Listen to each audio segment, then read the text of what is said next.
What's up, YouTubers? It's me, Anthony here. I just wanted to do a quick little. I don't know what I want to do. I'm gonna explain something about the RPM gauge if people don't know. So here's your RPM gauge. Okay, this is how fast you're going, and okay, but this is your RPM gauge. Now, this is it's revolutions per minute. Okay, so every time torque, revolutions per minute, what the RPM gauge is telling you is like how much torque and how much horsepower. Well, actually, I'll explain that to you right now. Hold on. Okay, so revolutions per minute. Okay, so when she's at 1,000 RPMs, it means your engine in 60 seconds is spinning 1,000 times. So it makes 1,000 revolutions in 60 seconds. Okay, that's what the 1, 2, 3, 4, 5, 6, 7 means. Okay, so that's how fast she's gonna spin. Okay, and then the red means that it's spinning your engine is spinning so fast at this point. Some things could go wrong. It becomes kind of unstable. The possibility of something becoming unstable gets high. You get what I'm saying? So that line is red.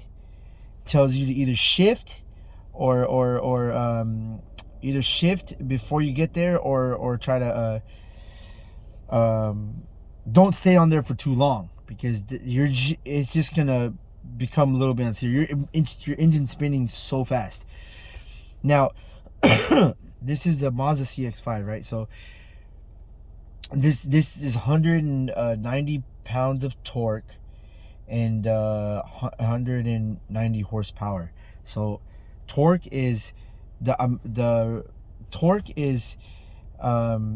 rotational force that your engine exerts upon. Okay, so rotational force. So every time there's an explosion in your chamber, the force that your piston's in an angle, so that force pushes that piston down, spins that camshaft, and repeats that process. That's how torque is measured. The distance between the explosion, it coming down, spins the camshaft, comes back up.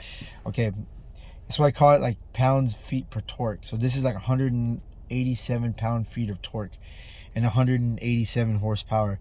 So the crazy thing about torque and horsepower, right? Torque starts at let's say this car, for example, torque will start building from 1,000. It'll be like at, I don't know, 50 pounds of torque at maybe 40 horsepower, 30 horsepower, some shit like that, right? And then it builds. Okay, this car gets to 187 horsepower. No, 187 pound-feet of torque. It ends at 4,000. Okay, after that, the torque starts to drop. It'll go to like 170, 160, 150, 140. Okay, but the horsepower still increases. The horsepower keeps increasing from 50 at 1,000. It gets to like 100 at 2,000. It keeps going and going and going. It gets to about 100. It gets to 190, but at 6,000 RPMs. But my torque is over at 4,000 RPMs. So between 4 and 6, I get the most horsepower, but I get the least amount of torque. That's hella crazy.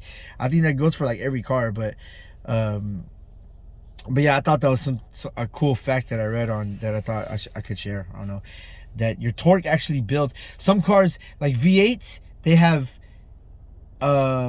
extreme amount of torque right at the beginning, but they lose it in the end, but they squeeze out the most horsepower. It's crazy. It's almost like torque builds, but like horsepower builds, but doesn't get released till about the end of your power band.